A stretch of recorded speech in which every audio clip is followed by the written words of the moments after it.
Yeah, let her rip. Let's hit the road. Perfect. All Just right. fucking run it. Off to the races. Mm-hmm. Well, thanks for joining us, Um, Dave. No, thanks for having me. Very exciting. It's a great name. I'm just yeah. have been digging into your archives a bit. Cool. Wonderful program. Nice, nice. That's Oh, great to thank you. hear. Oh, Yeah, we're I like that you praised me so thoroughly in the last episode. right on. Yeah, I'm glad Really you found appreciated that. that. Yeah. Well, it's definitely been a big reference point. Yeah. We Great. keep coming. We were talking all about Thanks. just like just video culture, things like that, like tape trading, all of that stuff. And for the both of us, that ultimately always comes back to Plan 9, right? Like that's where we learned Absolutely. about all that stuff. Yeah. That was definitely like the entry point for Cut our us. teeth. Yeah. Oh yeah. Yeah. It was it's Um, crazy to think just how it's been for just now knowing it, you guys for so long, and so many people like now are like grown adults who just like, yeah, it's really cool to see the, I don't know, Joe played a role in it when the same way that it happened for, like, I took over the store strictly because it was the store I went to when I was a kid. right. Yeah, which is just like the pest. It's not really a passing the torch. I'm holding on to the torch, the death earth. But it's just neat that how it Yeah. goes. Well, I feel like I don't even know that much about the early days of Plan 9. Do you want us to just start with that? Because Plan 9 is the video store in Bloomington, Indiana. Evan and I grew up going to. Coolest video store around. Yeah.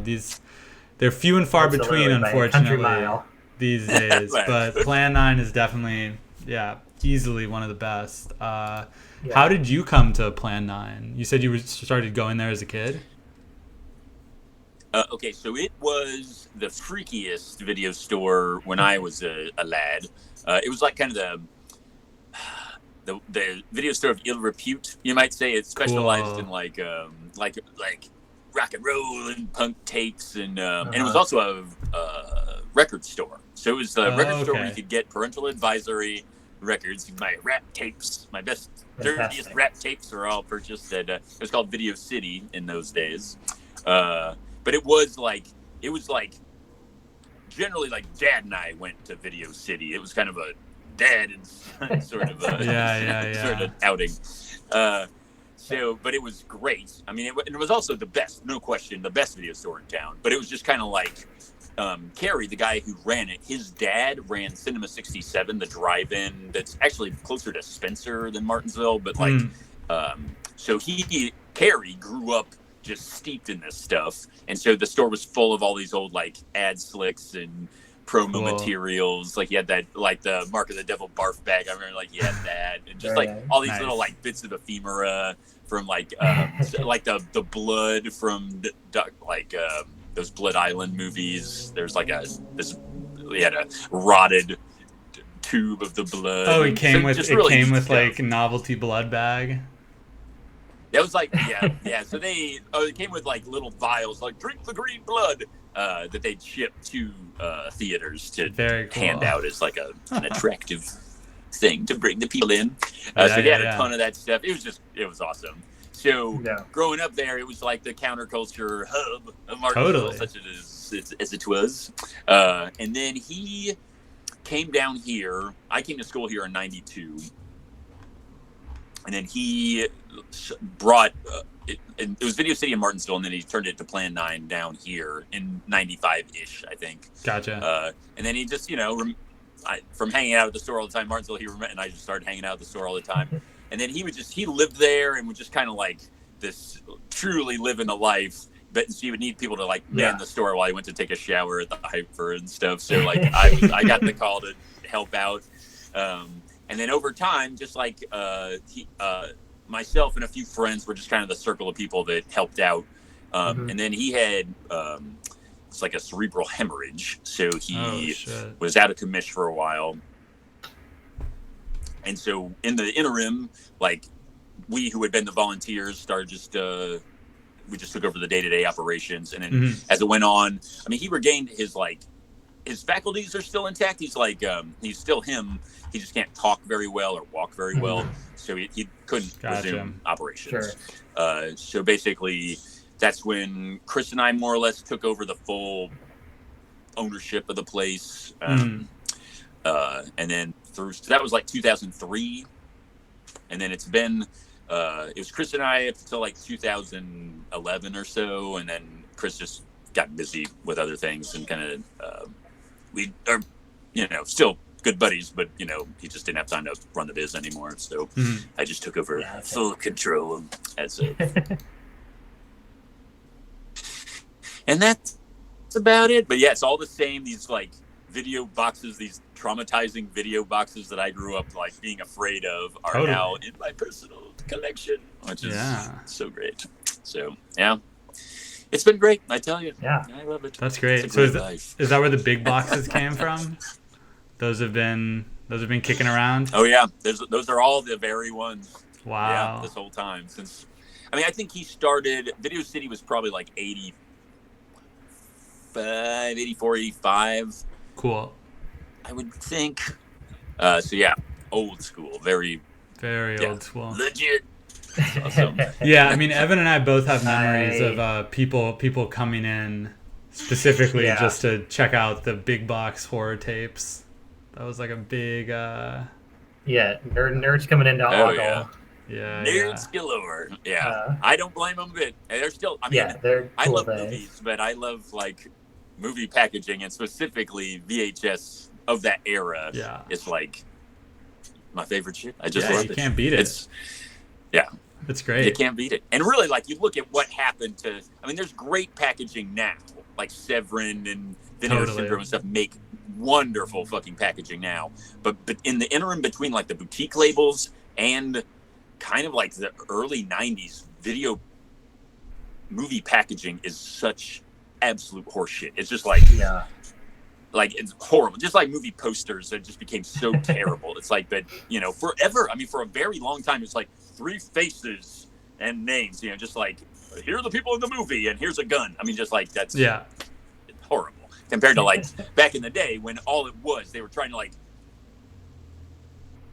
nobody knew anything about most of these movies. There was no like IMDb or anything, so it was trying to sell the movie to the gullible, the yokos, was boiled down to like this small, in the big box, which I also love about the big box, like we're bigger, so take up a little more space and have a little more visual impact. But still like the box art on the sleeves is just high impact, lurid, like that copy on the back's always great. I mean, it's just. I love it so much. So and like great. Still got all that shit. Full ballyhoo. Yeah, well, classic. Yeah. Very, very worth holding on to. That stuff is so good. Yeah, absolute treasures. Yeah, from my cold dead hands. So what did you So when you took over Plan 9, what was the stock and the selection like in the store when you took over, and how did you start to kind of diversify it? Like what did you add to the selection?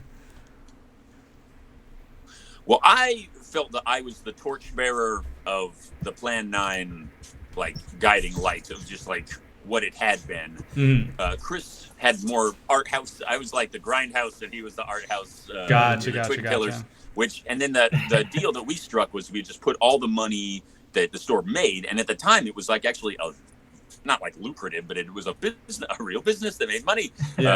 And we just put all the profits into like every month we would go on these hog wild spending sprees at Borders, which were that was so fun, and then just buying stuff off good old, it was just still around deep discount DVDs, still lots of good value to be had there, but we had ordered stuff, but then once a month that was our big where we blow out like over $1,000 a piece and just something like this and this, and it's like, so living the dream. It was great. But like I still like the punk and horror and that kind of cult vibe was kind of like my cross to carry. Not a bear, but like I was in charge of that aspect of things. But what people often don't know in that aesthetically that's what's kind of driven the store this whole time. But Chris was spending an insane amount of money on like really goods, and he has great taste. I mean, it was good, tons of good art house stuff, tons of good foreign. So like, we were always kind of like living in the shadow of like, not so much classical film and music. Do you guys remember that at all? Classical on the Square, like right in Fountain Square Mall. Yeah, I think that would have probably you've been like when babies, there probably. was, yeah. But it was always At kind of a like very young age. the highbrow Cinemat, which you do remember. Cinemat, I remember right? Cinemat. Yeah, of course. Yeah. But their rep was that they took over for classical. When I felt that was not really. I mean, they were great store, loved it. But it was like I still think our foreign and our house selection was still better than theirs as well. It was just like we were an insanely well stocked store. Yeah, and no, to this day, it's pretty unparalleled. Yeah, well, it really does pull its weight against like a lot of independent movie stores that I've since leaving Bloomington. definitely. Yeah, just like I mean, that's incredibly the well big. curated. You can't tangle with the big boys. Like Scarecrow and Movie Madness are just like astonishing. But I felt like even like Kim's in New York City, I was like, we're kind of like not that far off the mark. I mean, like the best video store in New York City. Yeah. The fact that I was like, we had stuff, quite a bit of stuff. I'd go and I'd like, let's see if they have that, and they wouldn't have it. I mean, they were bigger, somewhat better, but it was like the fact that the best store in New York City was like not that far out of our reach. Yeah. Madness and Scarecrow are just like light years. Yeah, no, those are true. Are there any that really stand out Sure. in terms of like stuff that they didn't have that Plan 9 had? Is there anything that you remember really being shocked by? Like, holy shit, they don't have this? Like,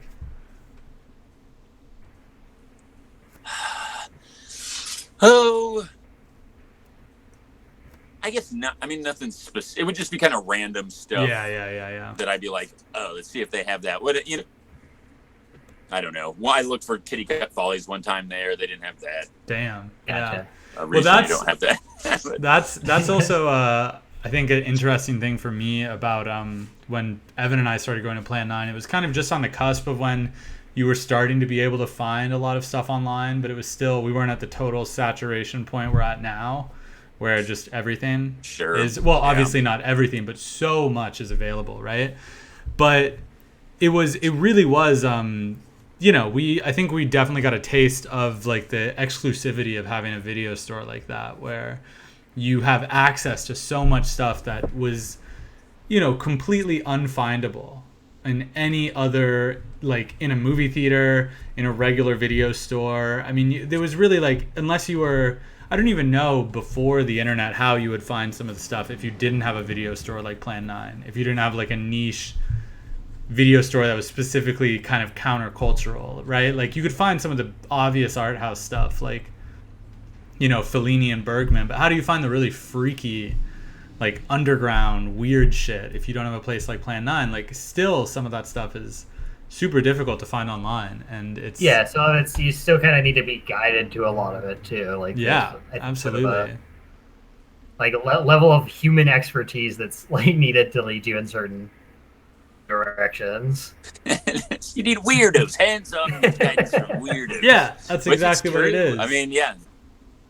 And when you think of like the fact that there's still stuff not easily available, just astonishing. To like what it would be like trying to, like, when I was a kid, it was like you had these Xeroxed, like I poured over these Xeroxed, there was a place called Movie Mania in Chicago that like they had hundreds of tapes, and just like, but at that point, lots. I mean, like the only information you had were these tiny little like 2-sentence capsule reviews, and Video Mania was, the guys who ran that were real clever, and they had funny little capsule reviews. But just like trying to, he had, there was that book, Incredibly Strange Films was huge. That was pivotal. Sure. You guys ever read the book? Yeah. The V-Veil. Totally. Totally. That thing cannot be overstated, the impact that had. I mean, really, that was just because it was really like even things that now are almost mainstream. Like everybody knows Russ Meyer. Everybody knows, it's at the time there was very hard. Other than in the interim between like the death of kind of like go to drive-ins all the time, and just like there were 3 movies playing and that kind of stuff. In the gap between that and the proliferation of like boutique video stores, there was like, you had the mom and pop video stores that would literally have like 500 tapes. It would be like pretty average from in the early to mid 80s. Like in most small towns, it'd be like video and tanning or video and whatever, like florist and video, and it'd be like 500 tapes. And that's what, of even like decent sized towns. I mean, like Martinsville had like, it's probably,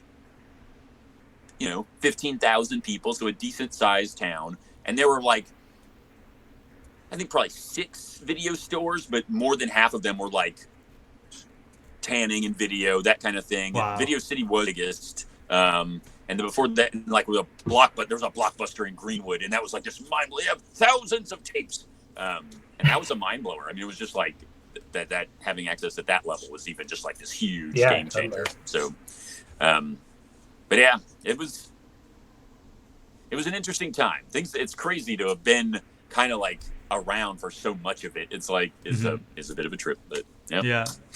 What are you gonna do?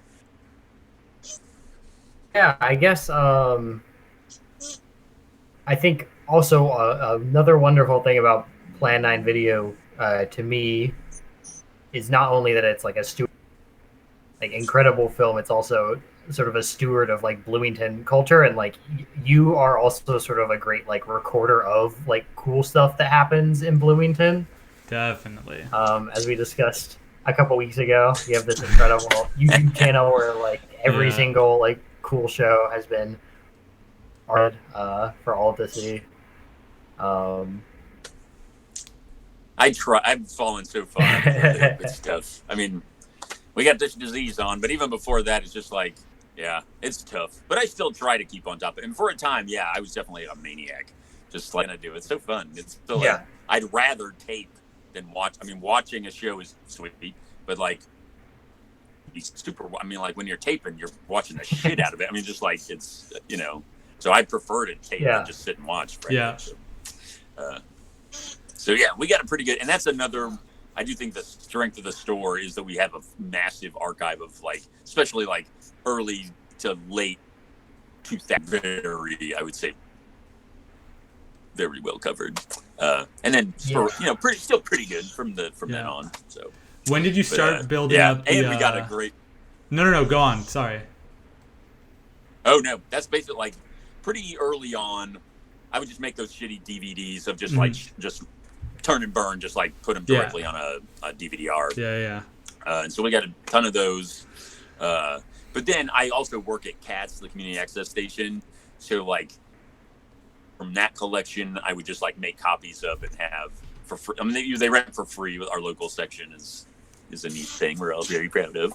Yeah, the local section is great. So when did you start building that up?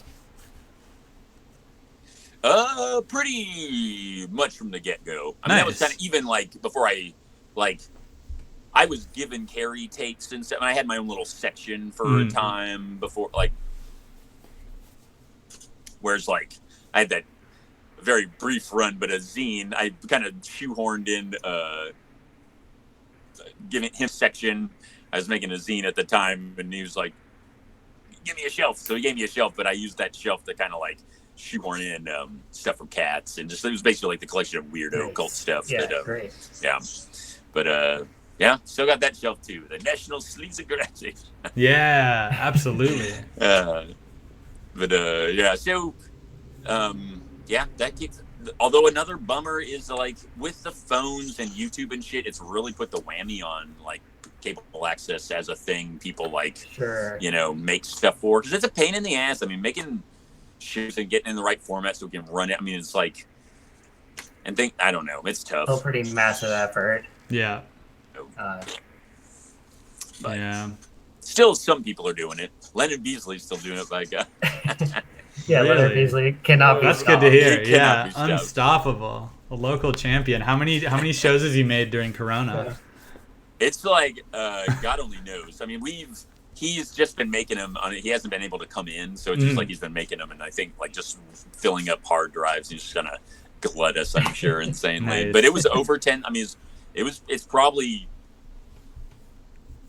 because it was 10,000 quite a while ago, so it's got to be, you know, in the 12,000. Unreal. Would be my Absolutely guess somewhere. incredible. It's have you ever seen the archive section of his just Lennon Beasley programs? Like it's in Cats? No, that sounds incredible. Oh my god. It's like we have those like. Did you ever see those like? Yeah, the rolling shelves. Yeah. Just like, which I love those things. But one huge swath of one. I mean, so they're probably 25 feet long, I would think. Like the shelf, and 7 feet high, and one is about halfway completely with like. Since he's been putting them out on DV, they're like so triple stacked, just. Shelves crammed for like 20 feet, 7 feet high, full, cubically packed little mini DV tapes. It's a trip, man. I mean, that's all. And again, it's not like he's a quantity man, not necessarily quality, but he does put out some fucking. His first work is really something. Have you ever seen Heaven Is a Place on Earth? You guys ever see that one?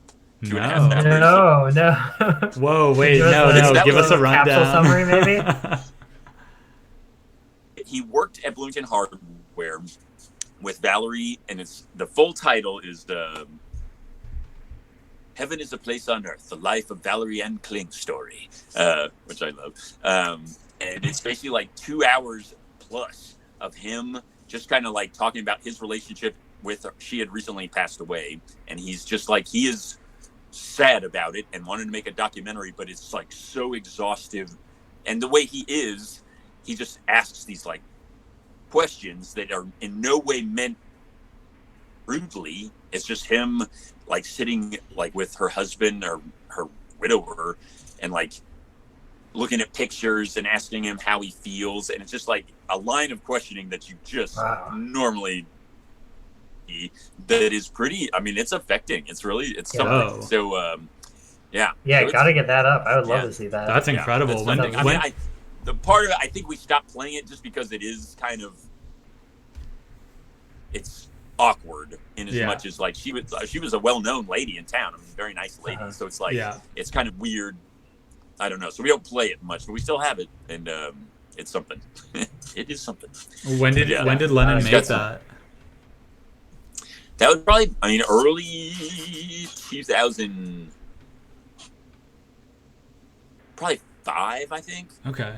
Wow, I think he started, or even maybe a little before. 2005-ish is what I'm thinking. That's when it hit and I was the public trainer at the time, so I did the training, and I remember him taking it. And so I trained, probably trained 5 people a week, and like literally 1 out of 20 made one program.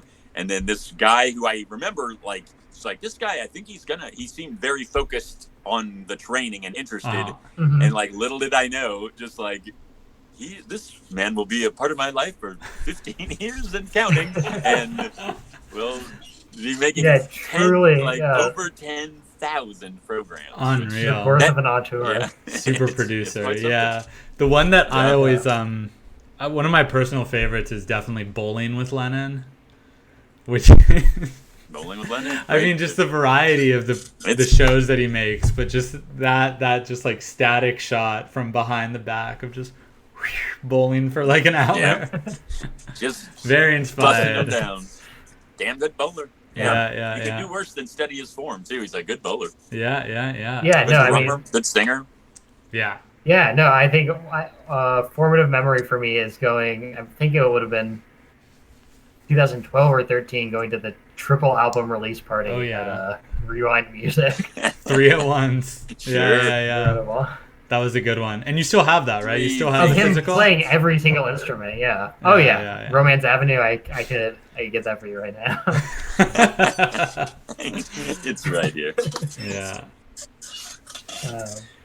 Yeah. Never. But there were a few. He was a standout for sure. But then there was the Antichrist church. Yes. You guys remember the Antichrist church? I was gonna say, I remember I believe perhaps even the first time I encountered you in the world was at a Cats training. Whoa! And to me that at the time of the training, the only producer for Cats who was making things regularly was Antichrist or Satan. Yeah. What does he go by? Yeah, it was the Antichrist Church hosted by Satan was the name. Antichrist just Nice. we do have one. We only have one episode. Dancing Demons was episode 13. I thought we should have one representative because, frankly, it's not the most riveting No, show yeah, ever saw. I've But put that on Plan 9 before. But it's yeah, pretty dull it stuff. is what it is.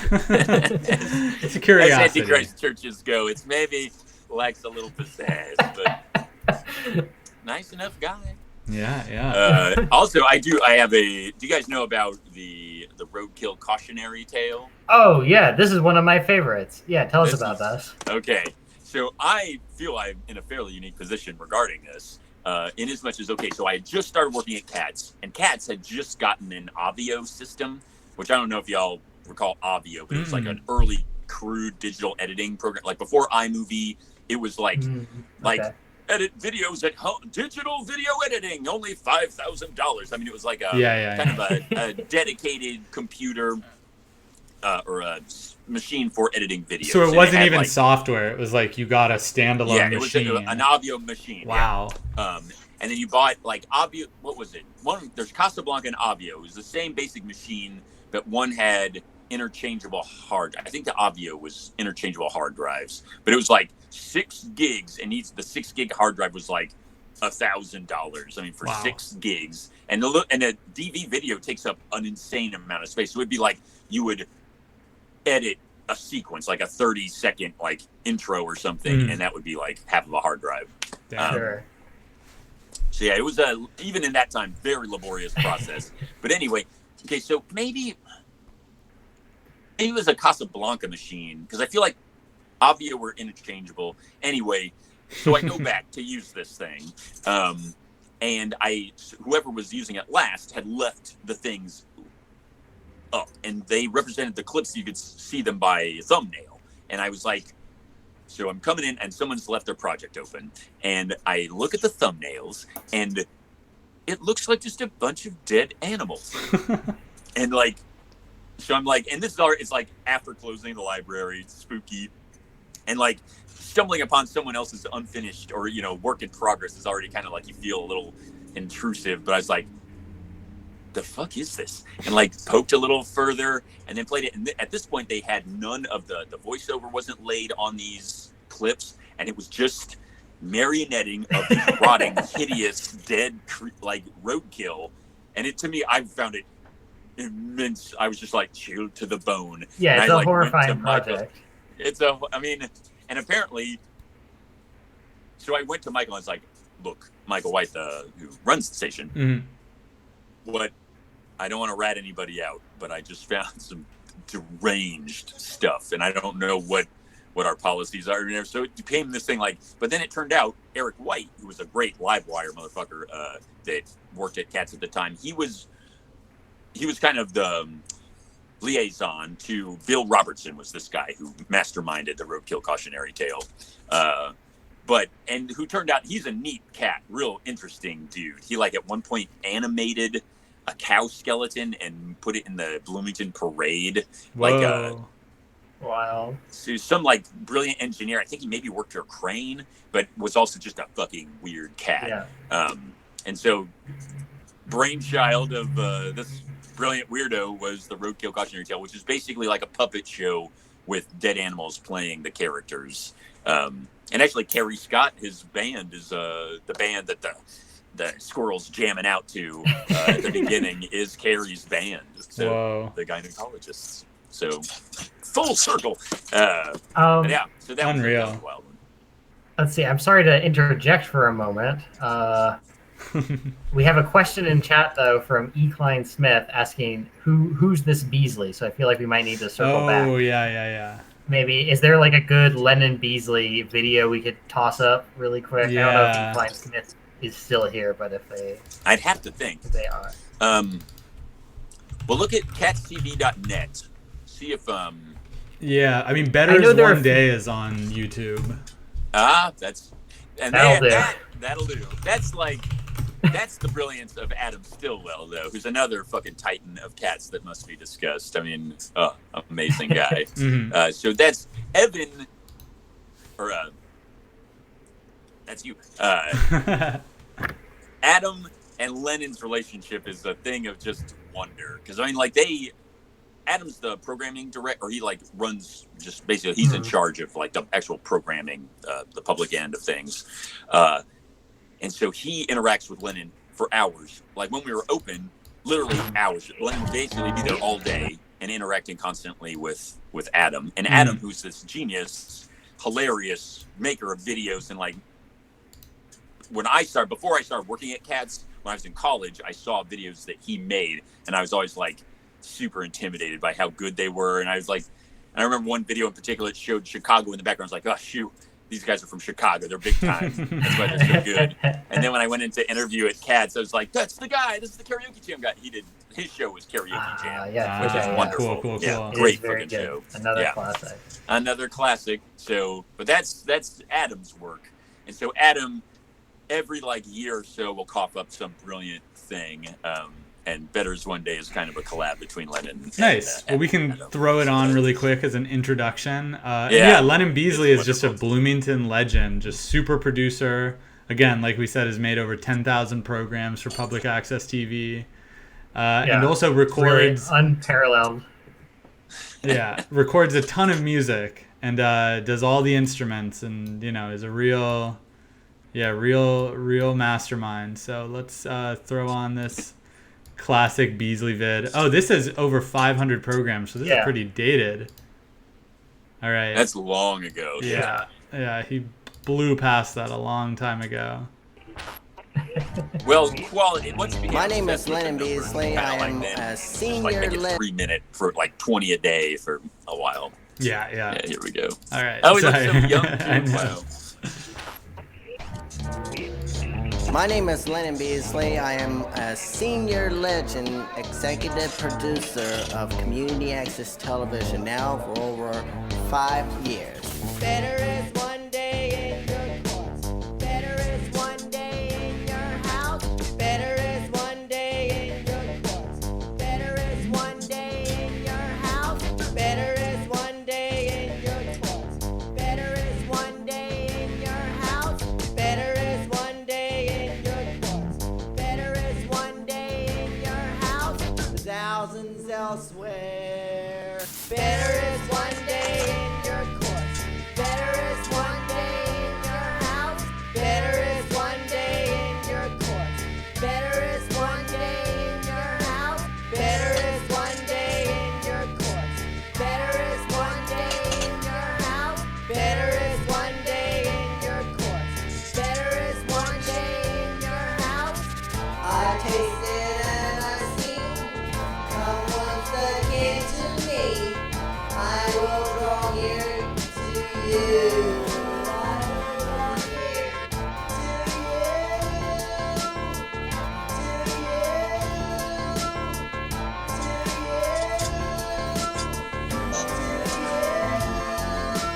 Better is one day in your course. Better is one day in your house. Better is one day in your course. Better is one day in your house. Better is one day in your course. Better is one day in your house. Better is one day in your course. Better is one day in your house. Thank you. Beautiful. Yeah. One I'd forgotten that he's it looks like he's reading the lyrics off his own liner notes of his CD. It's a great touch. Very Lennon. It's a nice touch. Yeah. Yeah, no, it's a classic Such a video. good Also, video. just very untypical of his style. Yeah. As a collaborator, I guess. Yeah. Really He much more raw. Yeah. He's got some good. The last record that I heard, which is probably 5 records ago now, but he had some super raw singing on it. That was the most savage singing I've heard him do. Cool. Nice. It's pretty good. Recent release. Yeah, Lennon. It was probably like within the last year. Yeah. Nice. So, very cool. I'm not sure where he's at album release wise, but that could. I mean, a year could be 5 or 6 albums ago easily. But Yeah. Exactly. Totally. Exactly. how Very you cool. do? Yeah. And how did you? Sorry to circle back. I thought it was worth given a little more background on. Oh, totally. Yes, Yeah, very always much, very Lennon much always deserves a little more coverage. A little more teasing out of the Lennon legend. Yeah. You can still, he does a show. Well, the library's still closed, which is a drag. But he transferred over to doing an interview show Oh, Right. cool. in the Digital Creativity Center. Nice. That basically, he just would interview you, largely about your opinion on his programs and what. Yeah, but Really? it was fun to be. I was on a few times, and it was always fun to do.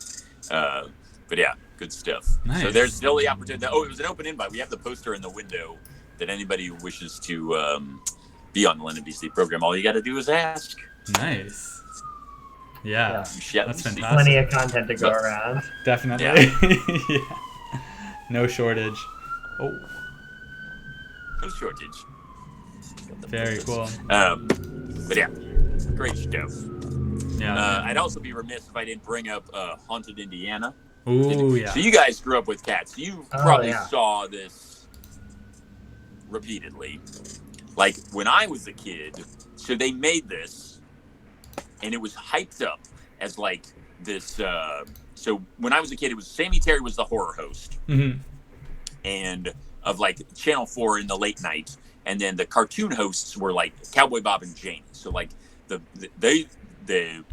your beloved faces of the morning. But then there was these commercials came on where Sammy Terry, who was this menacing figure that you hardly ever saw, or sometimes your parents would let you stay up to see the beginning of Sammy Terry, which was always the best part, like his intro. And you'd see so you knew enough to who he was and to be scared of him. And Sammy Terry is the best horror host, not even biased. He's by far the best horror host of all time. Just like really scary. Oh, he's so like watching it.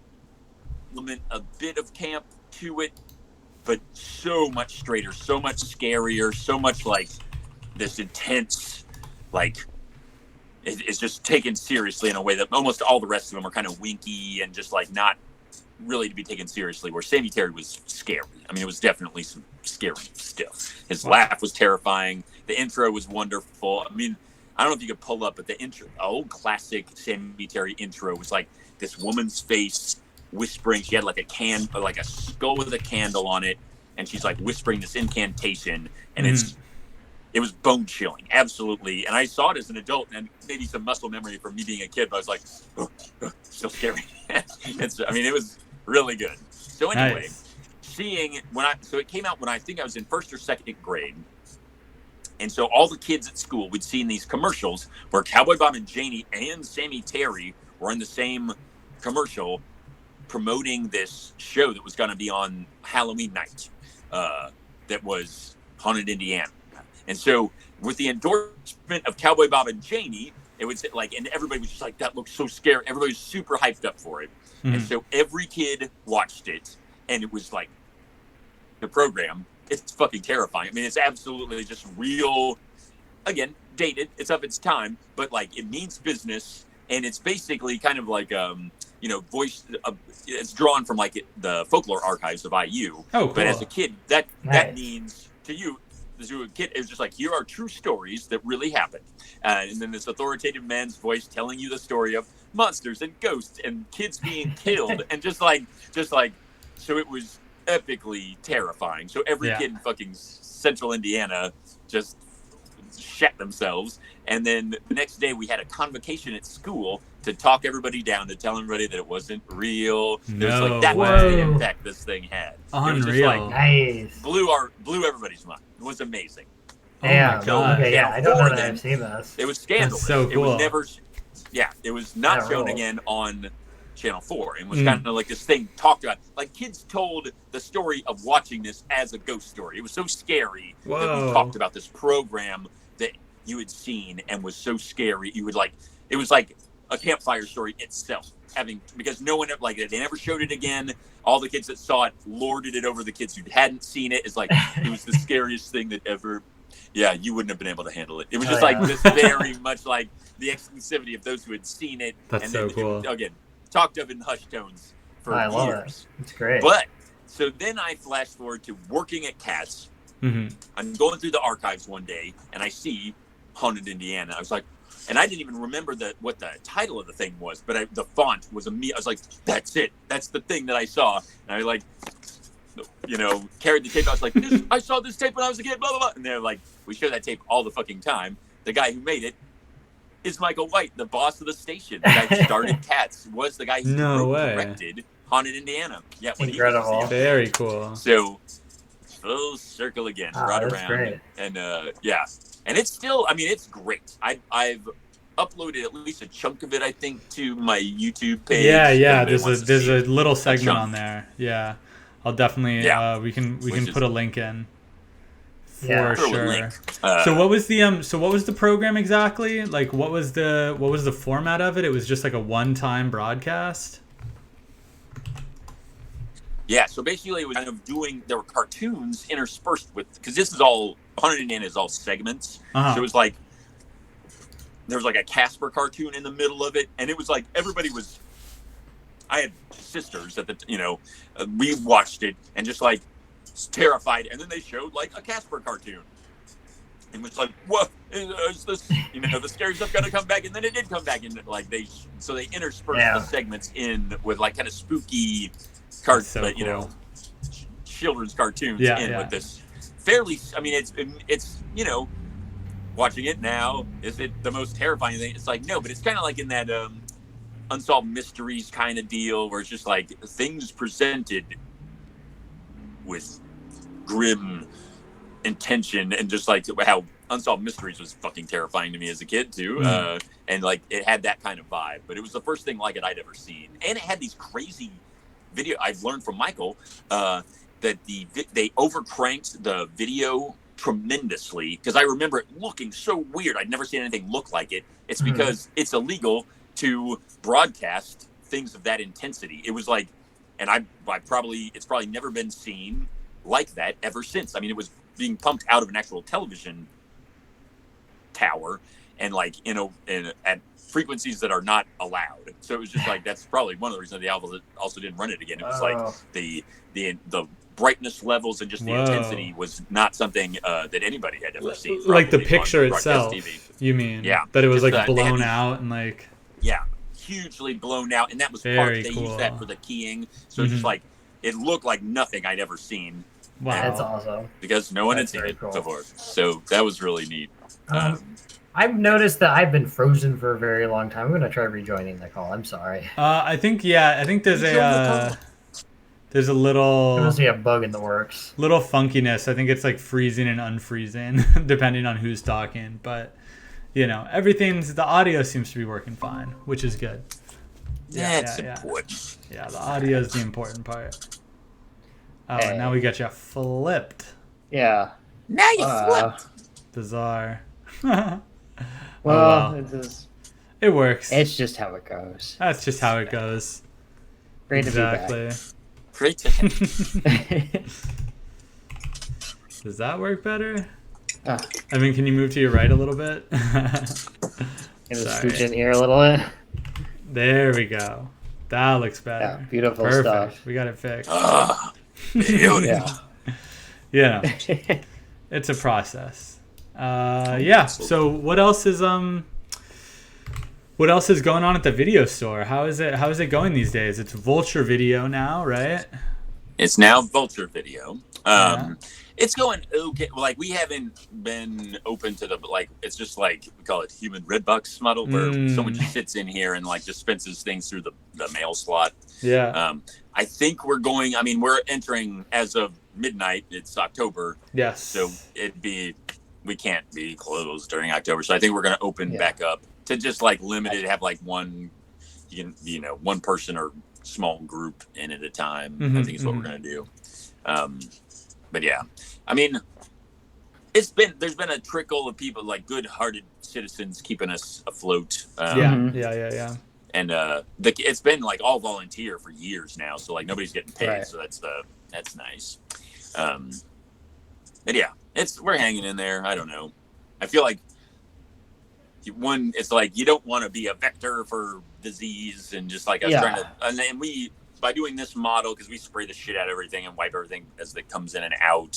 So I feel like they can't lay any blame on us. I feel like there was some pressure to close all together, but I was like, people need something to do and somewhere, somewhere to go, have like, especially during the depths of the quarantine when there's nothing open. Totally. And I felt like it's like this, we have a special kind of business model where I think it's like, I don't know. I didn't feel too bad about staying open. So but it's well, yeah, you've been running. It's been know. very nice for me living far away. You've been running a very wonderful weekly stream out of the store, out of this throne right here. So. Yeah, which I've greatly enjoyed. Thank you. That's kept me sane too. That was a big. I was doing them like 3 times a week for a while, just as a means of just like some structure to the week. That was so weird. Yeah, it's weird. Like now looking back, like man, that was like 6 months. I mean, 6 months is a long time, and now it seems like some weird like coma or something. It's very odd. It is. Yeah, no, seriously. It's a huge amount of time. I think a friend of mine was trying to figure out how many days specifically it's been, and it's almost 200 at this point. I mean, it's been a slog. Big chunk of change. Yeah. So what else is the So you've been doing the human red box, right? You've been doing a kind of like window service, right, at the door. Yep. So what are the October plans then? Because obviously, October for a store like a store like Vulture, Plan 9, big time. The horror freaks definitely have high expectations for October. Do you have any plans? Are you going to do any, like, have you thought about like outdoor screenings or like any sort of? I wanted to.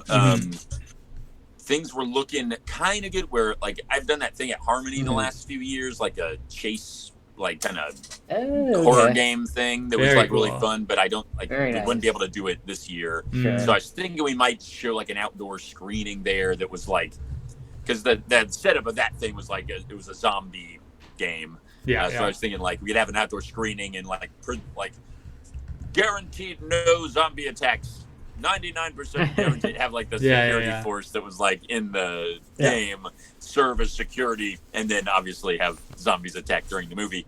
But then I got a gig working on a movie. They're making a movie in the middle of all this. So so I'm going to be gone. Like I'm leaving on Monday. So I'm going to be working on this movie for a while. Wow. That kind of torpedoed my. Already, I didn't know that if Harmony was going to be in on it, and they were kind of like, so that kind of, and then the movie kind of snuck up on me out of nowhere. So like, cool. I don't know. But we are still doing. We got where are my things? We made it up a little. We have the little theater here, so it was like we'd always show a movie horror movie every night in October, and that's been going on since. But when this was the Curiogrome, I mean, so that's 2009. So an 11-year tradition. Long time. But we did kind of come up. Oh, sorry. No. Go on. What'd you come up with? Oh, so we kind of like the kids who were working all kind of picked movies, and we made up a little calendar. So my thinking is that we'll just like, whoever hosted that movie would watch it and maybe like be on Twitter to kind of like, if there's people watching it at the time, it's kind of an somewhat interactive thing. I don't know. Cool. I can't tell people to do that, so I don't know if they're going to. But that's kind of my thinking, was that it would be kind of a virtual screening. Yes, that sounds great. Very cool. But Rick V, a great, the top volunteer here, like real live wire, designed this. Looks real good. Nice little guy, and we've got these to pick up. Like we have a little dispenser outside the door. So it's kind of like the idea was to keep it kind of like some, something to bind the people together, like a movie you could all watch at home and we'll all be watching at the same time. Yeah, totally. Yeah. That's so, great. But otherwise, yeah. And we always do. We do like a buy one get or rent one get one free of horror movies is a thing we do. So classic. We have these things to offer. Yeah. And the Curiodrome, you mentioned that. I have also fond memories of the Curiodrome. That was a pretty unique place. Do you want to describe that really quickly? And like, how did that even come to be? Like, how did you even get the idea to open that? It was kind of like at the time the space opened up, and it's like it's a weird because it was here where Plan 9 or Vulture is now. Mm-hmm. It was the Curadome, and that opened in 2009. Yeah. And then that's when we had the Ritzy digs over on Walnut. Oh yeah. And then finally, as the realities of the marketplace came down, we shifted. The Curadome went in 2011. 2011, Curadome went to the Antique Mall, and Plan 9 moved in here. So, but I don't know. You guys remember the old spot? Oh yeah. Yeah. That was great. But then I loved having the Curadome was like, I'm friends with a bunch of artsy types and just collector types. So the idea was kind of a consignment. Similar to an antique mall, but a little more like art. Specific artists had a wall or a section, and everybody just kind of cobbled together. Like Evan had a wonderful store. That's true. What was the name of your store? Wow, what wears? Wow, what wears? Yeah, I remember that. That was great. Yeah, I loved the Curadome. I mean, that I was remember a the fun Zodiac spot. dispenser. That thing is very still cool. got that. You still have it? Nice. Still right. Like That's now we have astrologically correct movie recommendations are dispensed. Oh, nice. Very nice. Very nice. I just like Very it. good. I'll just bring you over Yeah. there. Give us a lookie. So that's their guy. So like they're kind of sold out right now. Oh, nice. But yeah, they dispense from here. So you select your sign. Uh-huh.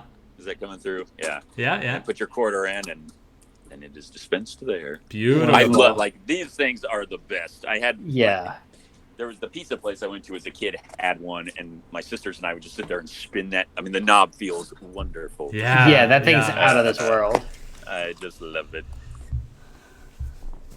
It's one of my favorite professions. But yeah, now it's astrologically correct movie recommendations for the sign. Nice. But yeah, so I don't know. We still like it. The only thing that ever really sold for me there was those mystery boxes, and those have continued to keep the booth afloat at least. Mm-hmm. And I still have some of the old. I'm sure I've got some wild wares in a crate somewhere. The booth. Yeah, I'm sure. So, Yeah, those have to be somewhere. Yeah, Evan, what did you sell? What did you sell at your booth? Literal garbage, I think. I was in high school. I don't think I had anything cool. Yeah. I think I believe I sold a Wynton Marsalis CD for $1 once. Nice. The Curadome was not a profitable venture for me. not for anybody, I'm afraid. Yeah. It's a labor of love. A labor of love. Yeah. Although I do remember volunteering there. I had a lot more weirdos come in than I ever had to deal with at Plan 9. Really? The Curadome really brought them out of the woodwork. Yeah. It's true. Yeah. It was and people, a lot of just what is this? Everybody thought it was a front for something. It's like, it's just a front for bad business practices. There's no, just kids have stuff, and we have some stuff. Yeah. I don't know. We could have done a little more with it, but I was pretty proud. It's one of the things. It was great. It was such a cool spot. It was so cool. Yeah, unbelievable. And that the theater room was badass. That was still rocking. So yeah. Yeah, you have the old BPP theater seats back there. Oh yeah, it's the Von Lee, vintage. Oh, okay. Yeah, those are literally for Haywood. Those are worth bank. They're Haywood, Wakefield, so for mid-century modern types, he's a huge name, and they're still comfortable seats. They're those are great. 80 years old. I mean, I love them. But yeah, we got all those when they tore the Von Lee down. They brought all those seats to Habitat for Humanity, and Mike Notaro, if you guys remember him, was working there at the time. And he called me up, was like, "Dude, the seats from the Von Lee are here." And it was astonishing. That's every awesome. Fucking Vulture in town was just got the call at about the same time, and everybody was converging and went ape shit getting all those seats. So there's, it was. But I got 12 of them, by God. Very nice. cool. So, Very yeah. cool. Yeah, what are some of the Yeah, other... Go on. Oh no, just that put us over. I feel like that once we got that little theater in there, that was so Yeah, great. the theater. And the theater's still there, right? Yeah, I mean, we haven't done any screenings or Right. anything for since the disease. Of course. But it's still nice to have. And it'll be Oh, yeah. it'll be hosting screenings, as soon as possible, I'm sure, right? Hopefully. Yeah. Fingers I mean, as long crossed as always. I mean, I feel like are we kind of on the way out of it? Like it's held on this long. Yeah. I don't know. Yeah. As long as no one expects payment for work, I think we can hang in there. Yeah, well that's how it goes with these things, right? Like I mean, I think with all of these types of projects, and Evan and I have definitely gone on, I think, to have our own creative pursuits, and it really is it's really valuable, especially when you're young, to kind of see people doing stuff just for the love of doing it, right? Yeah, and doing absolutely. things is like a labor of love, right? Like that's really valuable to see. Like, yeah, you kind of do this. If you get compensated, great. Like that may or may not happen, but ultimately, it's making the things happen at all that's really valuable. Because, again, if there weren't people like you, keeping the video store alive, making all these events happen, it's like Bloomington would be a lot more boring. A lot of places would be a lot more boring without people, who just have the passion to kind of to organize. Yeah. Do Nice. cool stuff. Yeah, it's invaluable. We tried. I mean, it's kind of as schmaltzy as it is, right? Yeah. No, it's but great. it helps. Like so many, Bloomington does have a wealth of just like creative people. So it's just like there's like it's no tribute to me. It's mostly just being in the right place at the right time. True. It's like True. There's so many like brilliant kids. Like you guys were awesome. The fucking Rogers brothers, Dave Woodruff and Niall and Andy and all those guys. Just like it was the Romies. Just like such a huge wellspring of hilarious, brilliant kids. There's always been a wealth of cool stuff there for sure. Yeah. It's definitely But it is that without some, like the Rhinos isn't there anymore. Like I don't know what. That's such a bummer. Yeah. The library's gotten cooler, and the Digital Creativity Center has become more or less taken over for a lot of the burden of not burden, but the weight of Rhinos. What Rhinos brought, but it's still just like Rhinos had some edge. I mean, there was something like, and that attracts like. We're at the library. There's just something, different between going to the library, having your mom drop you off there to dropping out for Rhinos, which was a wholesome place, but it's still just like, you remember. I mean, it was kind of like, there's a dirty and weird. Well, you definitely had to convince your parents it was a wholesome place. Like I remember that being kind of an uphill battle in the beginning. Not an easy sell. Yeah, absolutely. Good hearts there, though. Good, But but, I mean. Hopefully, I don't know what, like, the real brick and mortar everything seems to be so, like, I thought it was, like, utterly doomed before all this, and now, God knows, but it's still, like, hook or by crook, I'm still hanging in there, some, like, landlock's still open, and people are still managing to hold it together for now, so, I just hope, I don't know, because if it's all just online, it's just like, that's snooze. Not enough, man. You got to have some place. Totally. I mean, so hopefully, and the generosity, like I pay like a fraction of the rent every other building around here. I mean, granted, the building is not amazing, but it's like it's probably less than half of what per square foot is most places around here. So it's like, I guess it's a good deal. So I mean, it helps to have.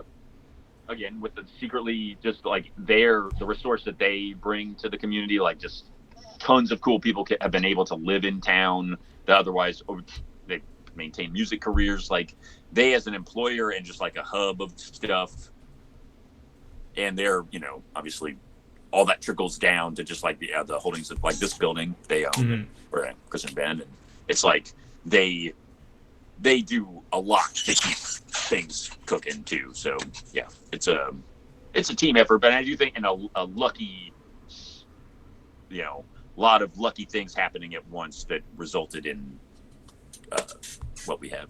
I mean, again, what we had for the most part. I mean, like when I look back at Bloomington of the 2000s, it's like, holy shit, it was so cool. It was so cool. So many epic bands and so many like I was like in what I mostly spent my quarantine doing was digitizing a ton of tape. Like I had so many tapes I just like took out the camera, put in a box, like, and then never even looked at until recently, and just like brilliant fucking bands. So many like geniuses were at work at that time, and kills you. But it happened. We did have it. I mean, for a long time, it was like very cool for a long time. So, and it's still not. It's still pretty cool. So, yeah. Things have.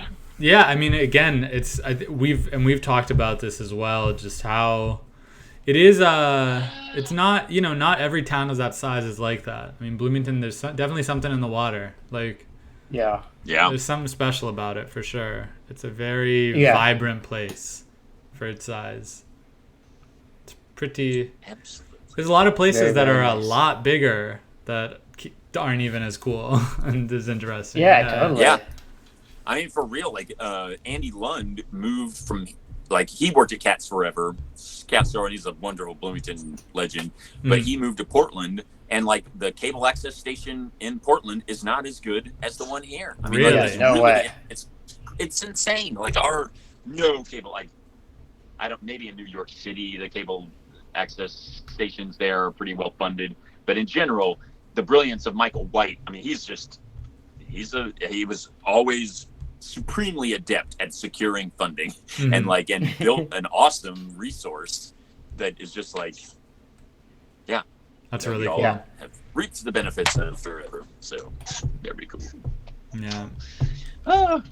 And Cats is still kicking through the pandemic. Yeah, I mean we're through it's all been Zoom meetings, and let me tell you, that's like sometimes you'll have to be doing like 2 or 3 Zoom meetings at once, and I don't like it. Being in one Zoom meeting is wearying enough. Like paying attention to 3 at once, and like it's become much better, but for a time it was just like you literally had to stay glued to the screen because people were like busting in, whacking off all the time. There'd be like people, and then unreal drawing swastikas on like people. Like I think people figured out how to keep their security tight in a way that was not the case for the first few months. So you'd be sitting there like scouring the cacophony of 3 Zoom meetings all blah, blah, blah, blah, blah, at once. Jeez, trying to monitor for boners. Horde of jerkers.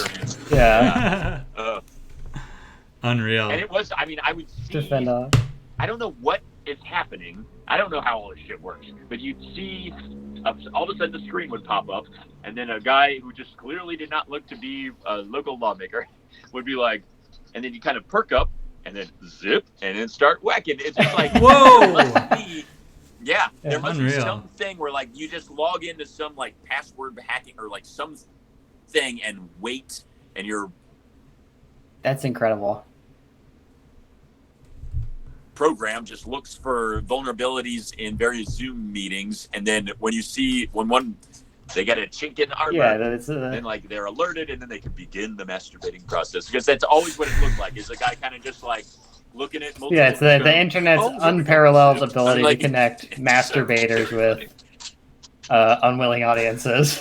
Masturbators with the viewing public. It's true. That's true. Trying for the internet age. Yeah, it's like I think that masturbator. From the grandmas.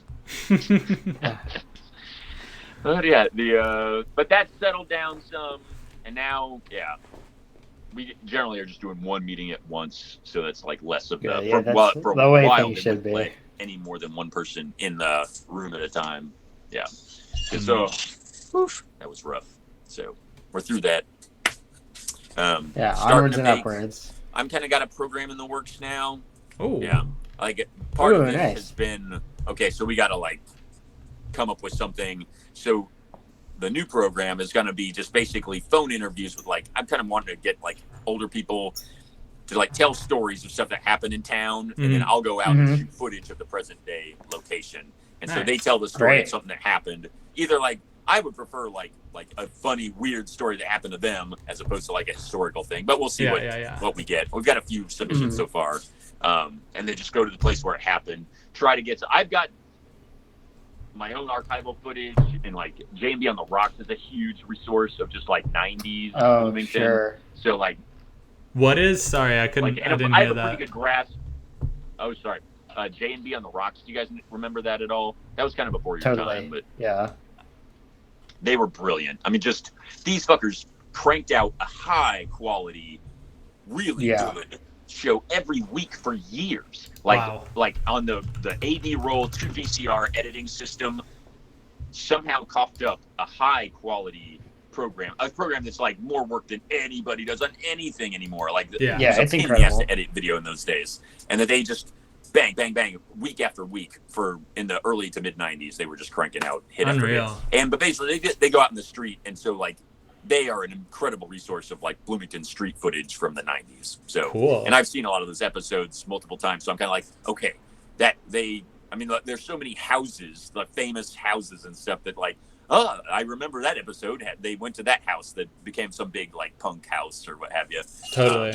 And so I feel between my institutional knowledge of that and my own the shit that I have, that we could put together a pretty good mix of like present day footage with old footage, and so that's the project underway currently. That sounds great. So yeah, very cool. Onward and upward. Absolutely. Good to hear. Well, yeah. I think with that, it's probably time to start wrapping things up. Yeah. Wrapping it up. Absolutely. It's been a ton of fun. It was great talking to you, Dave. Thanks so much. This is really cool. Are you guys coming back to town anytime? Coming. I don't know. I with this I normally come back at least once a year with the virus and living on the West Coast, and driving not really being an option. Yeah. I'm debating how I feel about it, but I would love to come back soon. Yeah, hang out. I'm gonna try to come back for Thanksgiving. So. Okay. Cool. Yeah. So we'll see how things are doing, but I'll definitely come and knock on the window. Yes, please do. At the very least. I'll be here. Yeah. I'm here. Press your face up to the glass. Exactly. You'll be admitted. I'd let you. And we might start letting people in. So yeah. Cool. I can't wait. Good stuff. Well, thank you very much for having me. Fantastic. Yeah. Thank you, Dave. Oh yeah. No, thank you so much for coming on. And yeah, thanks everyone for coming and checking us out. Absolutely. It's been a ton of fun. Yeah. We'll see you next week. See y'all soon. Bye-bye.